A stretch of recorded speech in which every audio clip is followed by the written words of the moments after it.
rose back up again with a full heart and buried him in his own blood. Bill Cutting, the bloodthirsty yet charismatic villain of Gangs of New York, played magnificently by Daniel Day-Lewis, was based on a true living gang member of the past.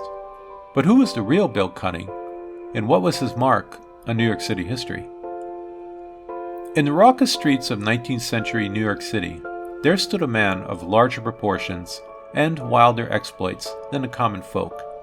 They called him William Bill the Butcher Poole, a character whose tales echoed through the cobblestone alleys and shadowy corners of the Bowery. William Poole was a large man for the time. He weighed over 200 pounds and was about 6 feet tall. He was known for his brutal boxing style and being a notoriously dirty fighter, not averse to biting off noses, gouging out eyeballs, or beating a man to jelly. Bill, the founder of the fearsome Bowery Boys gang, carved his path through the criminal underworld with a blade as sharp as his wit.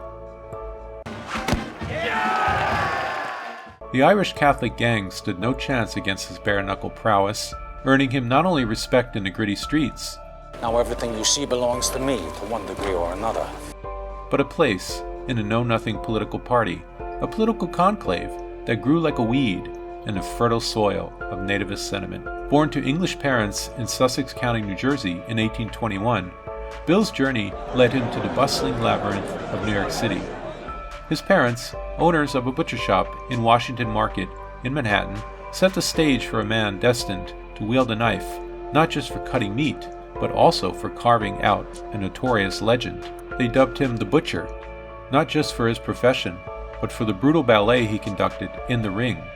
His fists, like meat tenderizers, left opponents resembling the bloody cuts he served from his shop. You ain't pretty no more. A maestro with the blade, his butcher's trade evolved into a lethal dance of knives, making him a formidable force in the art of street fighting.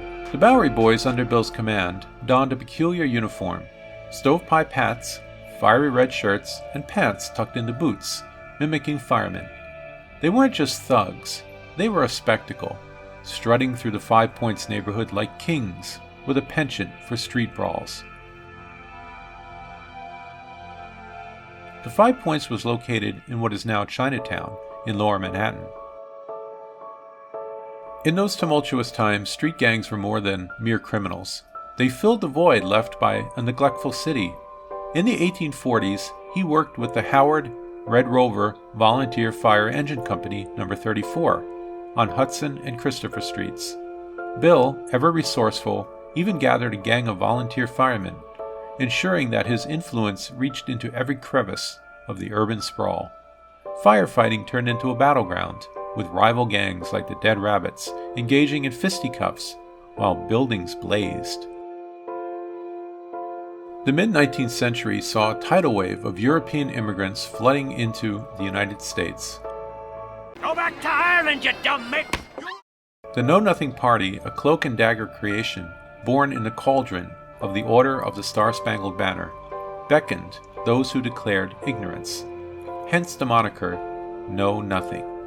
As an early leader of the Know-Nothings, Bill orchestrated their resistance against the rising tide of Irish immigrants. If only I had the guns, Mr. Tweed, I'd shoot each and every one of them before they set foot on American soil.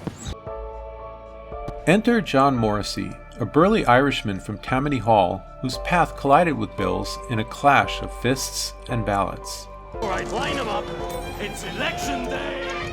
The 1854 mayoral election became a battleground, Morrissey emerging victorious while Bill suffered the sting of defeat.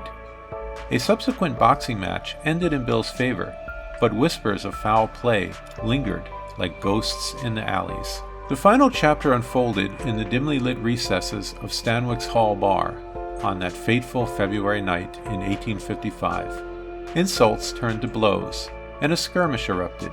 Bill, ever the pugilist, found himself on the wrong end of a bullet. Shot in the chest and leg, he succumbed 11 days later, bidding farewell with words that resonated through the annals of Nativist lore. Thank God, I die a true American. His demise became a battle cry for the Nativist cause. Thanks for watching. If you enjoyed this video, please hit the like button. It's free, and it really helps the channel. Thanks. See you next time.